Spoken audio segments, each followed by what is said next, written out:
이재명 더불어민주당 대표가 어제 위중교사 사건 1심에서 무죄를 선고받았습니다. 재판부는 70여 쪽 분량의 판결문에서 무죄 선고 이유를 상세하게 밝혔는데요. 자세한 내용은 법조팀 취재기자 연결해서 알아봅니다. 김다현 기자. 네, 서울중앙지방법원입니다.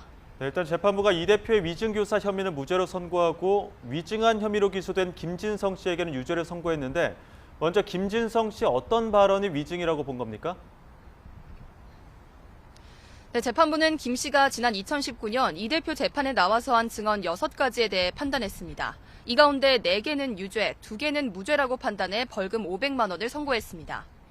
유죄가 선고된 4개 발언은 김병량 전 성남시장과 KBS가 공모해 이재명을 검사 사칭 주범으로 모는 협의를 했다는 이 대표 주장을 뒷받침하는 취지인데요. 재판부는 이 발언들이 김 씨 기억에 반하는 허위 증언이라고 판단했습니다. 네, 검찰은 이 허위 증언을 이재명 대표가 시켰다는 입장인데 재판부가 이 대표에게만 무죄를 선고한 이유는 뭡니까? 재판부도 김 씨가 이 대표와 통화한 이후에 위증한 사실은 인정했습니다.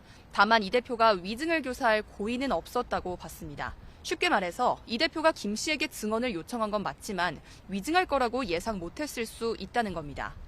재판부는 이 대표와 김 씨의 통화 녹취 문장 하나하나를 뜯어보며 고의성이 없었다는 점을 설명했는데요.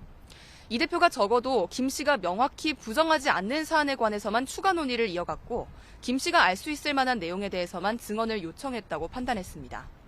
구체적으로는 이재명을 주범으로 몰기로 한 협의에 대해 명시적으로 요청을 하지 않았고 김병량 전 시장과 KBS 사이 교감이 있었다거나 전체적 흐름 등에 대해서만 말해달라고 했다는 겁니다. 네, 지금 김다현 기자 언급한 그 통화 녹취 관련해서 검찰 입장에서는 의구심을 품을 만한 대목도 있지 않았습니까? 재판부 이 부분에 대해서 어떻게 판단했습니까? 네, 재판부도 이 대표의 일부 발언은 허위 증언을 요청했다고 해석할 여지가 있다고 밝혔습니다. 그런 얘기를 들었다고 해주면 되지 뭐라는 발언이 대표적인데요. 재판부는 이 대표가 김 씨가 알지 못하는 내용에 대해서 마치 들어서 아는 것처럼 허위 증언을 요청한 거로 해석할 여지가 있다고 봤습니다. 그러나 전에 들어 아는 내용에 관해서는 들어서 안다고 하면 된다는 취지로 해석할 여지도 있다고 했습니다.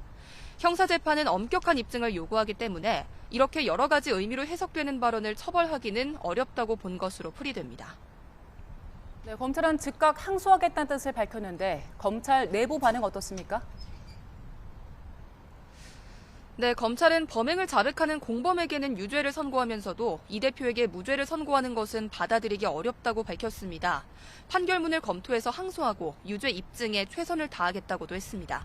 검찰 조직 내부에서도 격앙된 반응이 쏟아졌습니다. 이 범행으로 이득을 얻는 것은 이재명 대표인데 김 씨 혼자 이득도 없이 위증한 꼴이 됐다는 반응이 있었습니다. 또 이 대표는 전화통화 이후 증언이 실제 이루어질 때까지 주도 면밀하게 움직였다면서 재판부가 사안을 단편적으로 보면 안 된다고도 했습니다. 검찰이 이렇게 항소를 예고한 만큼 양측은 2라운드에서 다시 치열한 법정 공방을 펼칠 것으로 보입니다. 지금까지 서울중앙지방법원에서 YTN 김다현입니다.